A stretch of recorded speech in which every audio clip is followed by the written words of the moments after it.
You are taught that strength means control, the power to decide, to endure, to resist. To surrender seems the opposite, a collapse of will, a loss of direction. Yet Abdul Al Qadar al-Jilani reversed this idea. He said that what you call control is the very source of weakness, because it divides you from the order that sustains you. When you try to control life, you oppose the power that already governs it. To surrender, he taught, is not to fall but to align, not to lose authority, but to return to its source. You think of surrender as defeat, but he called it precision. If power already belongs to truth, then what strength can be gained by resisting what is already perfect in its command? Abdul Al Qadar lived in 12th century Baghdad, an era defined by theology, scholarship, and spiritual experimentation. Trained as a jurist, he first mastered the external disciplines of law and reason.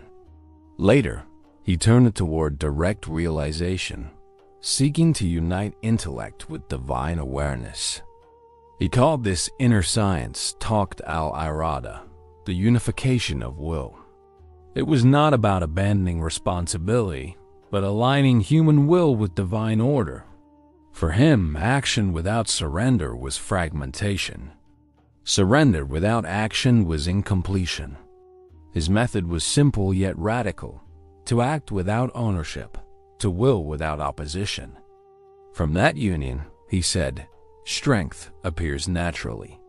You believe strength is the ability to impose your will upon events, to shape, to conquer, to win.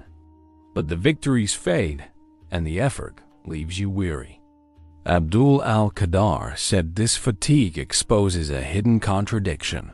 The will that resists reality must fight endlessly to sustain its illusion. You call it power, but it is fear wearing authority's mask. True strength does not require defense. It does not resist what is already moving through it. What you defend as autonomy is only exhaustion disguised as achievement. If the act of control drains the very energy it seeks to protect, what kind of power is that? Abdul Al Qadar taught that real power does not begin in human will. It flows from divine order. The divine, he said, acts through every movement, from the smallest thought to the largest event. The human will is a reflection of that activity, not its rival. To claim independent strength is to mistake a fragment for the whole. Power, in its pure form, is participation in what already is. It cannot be achieved, only recognized. What you call surrender is therefore not resignation, but correction, a return to the proper relation between the part and the whole. If power moves through you, why insist on owning its direction? Resistance feels empowering. You resist circumstance, you resist people, you resist yourself. It feels like effort, but it is actually fragmentation.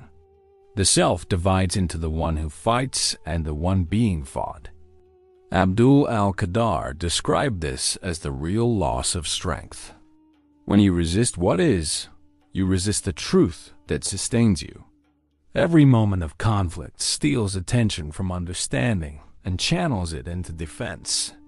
You feel alive, but it is the life of tension, not of clarity. He said the mind that argues with reality becomes smaller than what it opposes. Strength is never created by friction. It is revealed in correspondence. If resistance drains energy, what might alignment restore? For Abdul Al Qadar, surrender was not withdrawal from life, but the recognition of life's true order. The self does not disappear. It becomes transparent to the reality acting through it. You still plan, decide, and move, but the motive changes. You no longer act to secure identity or defend pride. You act because the act itself is a form of participation. When the burden of ownership falls away, action becomes lighter, more precise. You discover that surrender does not remove will. It refines it. The same activity that once caused strain now expresses clarity. If effort remains, it is no longer against the world, but within it. What if surrender is not the end of motion, but its perfection? Dependence usually sounds like weakness. To rely on something greater seems to threaten autonomy. Yet Abdul Al Qadar revealed the opposite. Dependence is the highest form of freedom. When you depend on the divine, you are freed from the delusion of self-authorship. You no longer need to defend the false independence that breeds anxiety. True autonomy arises only when the illusion of separation ends. To act from dependence is to act without contradiction. You are no longer torn between what you want and what is. He said that when will aligns with reality, both dissolve into a single intention. If freedom requires dependence, what does that say about the independence you once defended? Fear lives in the space between desire and control. You fear losing what you think you own. But Abdul Al Qadar said fear cannot exist where ownership is absent. When the mind recognizes that it possesses nothing, it also sees that nothing real can be lost. The illusion of control creates both anxiety and the need to escape it. When that illusion fades, fear has no structure to inhabit. You realize that fear was never about events. It was about protecting a mistaken identity. Once that identity dissolves, what remains is clarity without tension. When you no longer guard what was never yours, what is left to threaten you? Here, the idea of strength changes entirely. It is no longer the power to overcome, but the capacity to correspond perfectly.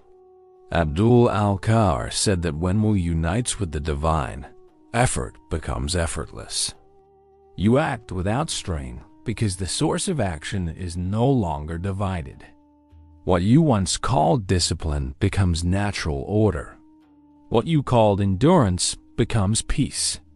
Strength now means the ability to remain undisturbed by results because you no longer identify with outcomes. You participate in what moves through you without demanding recognition. Surrender, which began as renunciation, ends as empowerment. When the actor and the act become one, what remains that can fail? You now understand that surrender is not the loss of will, but the discovery of its true origin. The world continues. Duties, relationships, and decisions remain, yet the inner struggle dissolves. You act with clarity, not compulsion. You rest without escape. Stillness is not inactivity. It is the state in which nothing inside resists what is. Abdul Al Qadar called this the strength of unity, the realization that only one will truly act. When there is no resistance, power is complete because division is gone. The self no longer stands against life, but within it. When you no longer claim to lead, you are carried by what has always been leading. What could be stronger than that? The script begins with a common belief. Strength means control. Abdul Al Qadar's teaching dismantles this assumption piece by piece, revealing that control is the very cause of weakness. Each section moves deeper, from the illusion of ownership to the psychology of resistance, from the false idea of independence to the freedom of surrender. The listener discovers that fear, exhaustion, and division are all symptoms of mistaken authorship. Through rational reflection, surrender emerges not as passivity, but as clarity, the realization that all power flows from unity. The narrative ends where it began, but with reversed meaning. Strength is not something you acquire. It is what remains when resistance ends. In surrender, power ceases to be effort. It becomes truth.